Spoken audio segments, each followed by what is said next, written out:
Greetings, friends. I'm answering questions these days from the field, things that you've asked that you want to know about that I can answer in a brief way. And the question for this week is how to balance friendship and partnership, or friendship and leadership.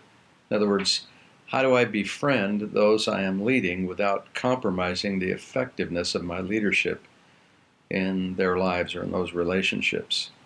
Or another way to say it would be, how do I live in the midst of the community that I'm called to lead, and just be at times one of the brothers? Or another way would be, how do I have fun and hang out with those who are serving under me? The short answer is simple, and because this has to be a short mentoring tip, I have to keep it simple. And the simple answer is be yourself in every context and love people. Being yourself should be okay, because you wouldn't be in leadership if you weren't a relatively mature person. At least I hope that's the case, and I believe it is.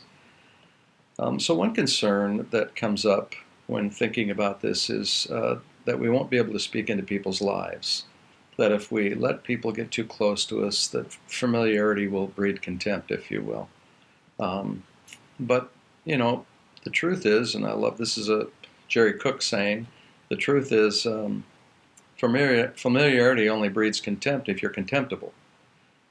So don't worry about familiarity. It's okay to be with people. And the truth is, if you let people speak into your life, they will almost always return that privilege to you. If you're a leader who's open to accountability, who's open to suggestions, who's open to constructive criticism even, if you're that kind of a leader, then people will almost always return that favor. So that's okay. Another concern in this context is making some kind of casual mistake that costs you relational equity. I mean, you're having fun, you're just hanging out with people, and you say something dumb, you do something dumb, and then you've lost your credibility. So many of these issues, by the way, are really related to pride, and humility is the answer to that. You are not going to have a mistake-free leadership life. So if that's what you're looking for, get out of that mode now. And I'm not suggesting we should all run out and make as many mistakes as we can, but just reckon with the reality that you will make mistakes. The issue isn't, are you going to make mistakes? The issue is, how are you going to handle them when you do? And again, the simple answer is, if you do make a casual mistake in the context of family life or community, just be quick to admit it.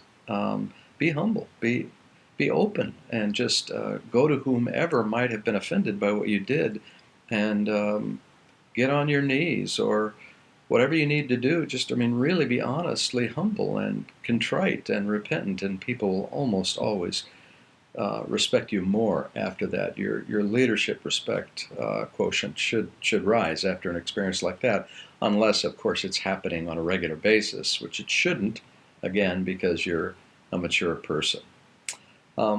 So, don't let that bother you. Listen, people want to be close to their leaders, and that is true more in this generation than perhaps any previous one.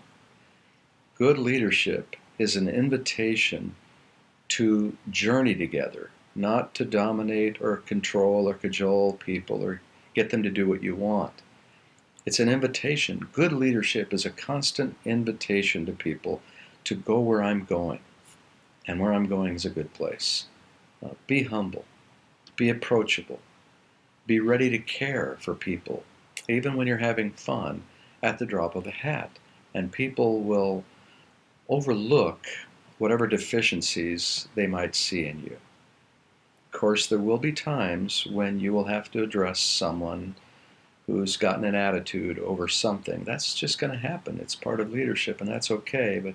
But never do that publicly except as a last resort. Always do it privately, and always do it as casually as you possibly can, and always try to follow it up with another invitation to the journey. If you have to correct someone about taking your leadership too casually or responding inappropriately to you as a leader, pull them aside, and then don't just leave it at that corrective point. but say, hey, let's have coffee next week, or let's go play golf, or let's, invite them in a fresh way into the journey so that they understand you're not rejecting them when you're correcting them. Anyway, I hope these things are helpful in terms of answering that question of how do I balance friendship with leadership. You can do it. It's really simple again. Just be yourself. It's okay to be yourself. God didn't call you to be perfect as a leader. He wants people to follow you because the way you're following him is a good thing. So be yourself in every context of life. Don't be a different person outside the so-called pulpit than you are in it. Be the same person everywhere. And just love, love, love people like Jesus. The most desperate need in every human being in every generation is the love of Jesus. Just love people, and things will work out. They always do. God bless you, my friends.